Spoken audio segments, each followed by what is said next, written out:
I've got two personal misconceptions that affect your VA claim that I want to share with you today.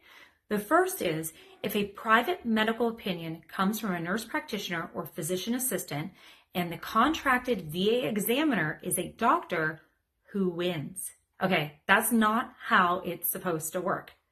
And it's not what the VA guidelines say.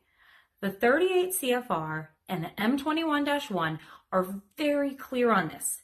So let's revisit these first. So the 38 CFR is the Code of Federal Regulations. It's the binding federal law governing VA disability, while the M21-1 manual is the internal procedural guide for VA employees to use to interpret and apply those laws. So what does the regulation say?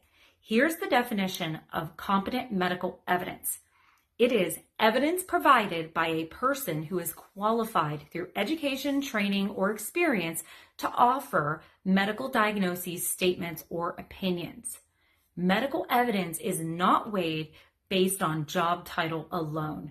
And in fact, Nexus letters and DBQs completed by licensed providers, including nurse practitioners and physician assistants, are acceptable medical evidence for VA purposes. It's in the regulation. And raters are not supposed to just dismiss that evidence. They must have a valid documented reason for doing so. See, M21-1 guidance.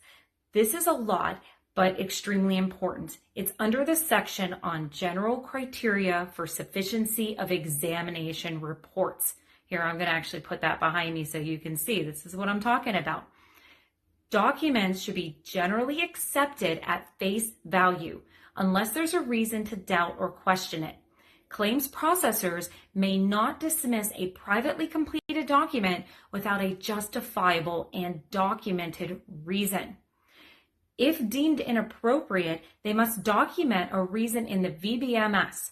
So, you're working with an accredited agent, have them access the VBMS and ask them to find this reason if you have a private medical piece of evidence that was thrown out to ensure it's valid. That's what I would do if it were my case. Now, Section G of this is particularly interesting.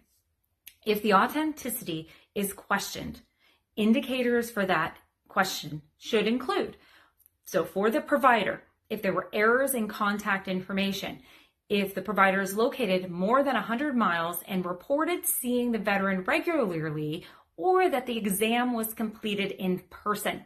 Now, I have seen this denial reason countless times, and it is overturned at higher level review.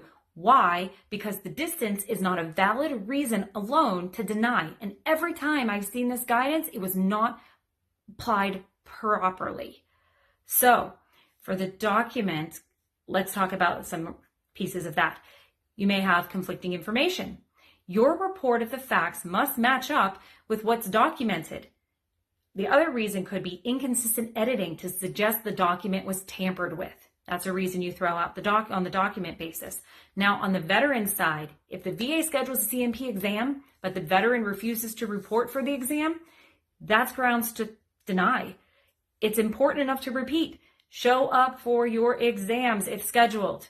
It can and most likely is the reason for your denial. If your private evidence was deemed an issue, it can be worked out at a higher level review. You have no leg to stand on if you just simply did not show up for your scheduled exams. I can't tell you how important that is. Now, there is an important note listed on here. The presence of one or more of these potential indicators of inauthenticity does not automatically mean that a privately completed document is inauthentic or fraudulent. So, circling back to my point, they're supposed to evaluate the reasoning, the consistency with the medical record, and the overall probative value, not just doctor versus NP versus PA versus private evidence versus VA scheduled exam. Because here's the reality. A well-reasoned opinion from a nurse practitioner or physician assistant will and should carry more weight than a weak, unsupported opinion from a physician every time. The second misperception, I've been around a long time, and here is something else that I've heard over the years that is even more concerning to me. A private medical opinion mattered less because the veteran paid for it. Now let's think about that for a second. The VA is paying the C&P examiner too. They're not working for free. It's not a charity. So if payment disqualifies an opinion, then none of this works. And again, that's not what the VA guidelines say.